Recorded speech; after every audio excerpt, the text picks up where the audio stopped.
Shalom, this is Patrick A. and you are watching Punk Torah.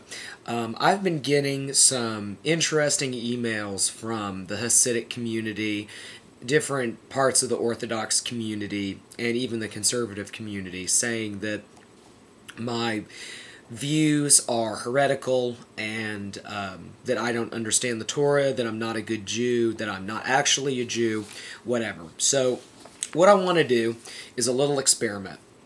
This is just something to see how you feel about God, how you understand God, and maybe shed some light on why I feel Judaism is open to interpretation and why I feel that my views on things like abortion, homosexuality, interfaith marriage are perfectly acceptable in God's eyes. So here's what I want to do.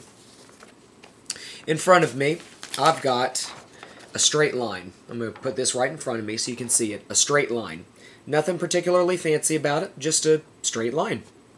Alright, so I want to ask you something. What does this look like to you?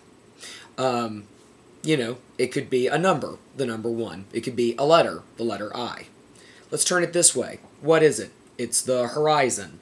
Turn it back this way. It's the trunk of a tree. Whatever. Could be anything. That image did not change. It stayed exactly the same. Just one line on a piece of paper. No fancy camera tricks, whatever. Just a straight line. But from looking at that unchanging line, we came up with 1,000 different perspectives. So, which one is right? Who's right? Was the tree trunk right? Was the number 1 right? Was the letter I right? Could it be possible that there's more than one way of looking at this one line? It all depends upon your biases and prejudices, and we all have biases and prejudices. And here's a few examples. I want you to pretend for a moment that you're a 12-year-old Canaanite girl. It's about 1500 BCE, and there's a strange group of people that are coming into your land who call themselves the people of God, and they are going to kill you for your land. What is that 12-year-old girl thinking about? How about this one?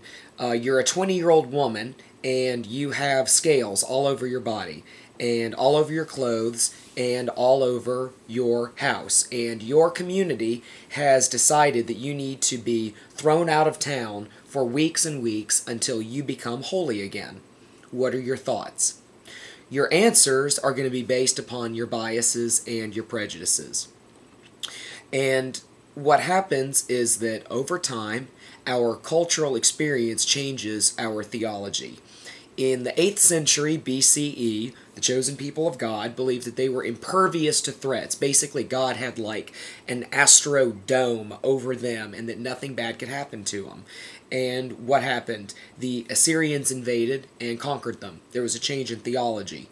We used to sacrifice animals to God. Now we don't have the temple. We changed our theology. These are just a few really simple examples. And a lot of times we do things because the Bible tells us so. Slavery used to be okay.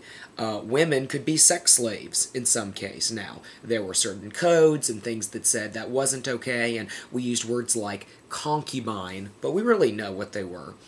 Again, cultural experience changes our theology. And as we all know, the Bible, and for our sake the Torah, can be used to promote just about any idea. Judaism. Okay, easy. What else was the Bible used for? Nazism. Abortion, anti-abortion. Ethnic cleansing, unity of the human race. One view of God, various views of God, which I happen to have. We are a troubled nation. We have different views on different things. We have so many different backgrounds that it's hard for us to come together as one body. And it's hard for us to just allow Jews to be Jews. We have to infight. We have to struggle constantly. It's almost like our namesake, Israel, to struggle with. It's not just a struggle with us in our hearts and God, or a struggle as a people within the greater world. It's like a struggle just between us, just to get along. And we need to open up our biases and prejudices to love and to accept others. And quit thinking of everything because the Bible told me so. I want to show you this line one more time. See? Still hasn't changed. Hasn't changed one bit. This is one mark, one letter. There are 304,000 letters in the Torah. So what leads you to believe that there is only one way to understand it? Think about it. Email me. Tell me your thoughts. punktorah@gmail.com. Appreciate it. Shalom.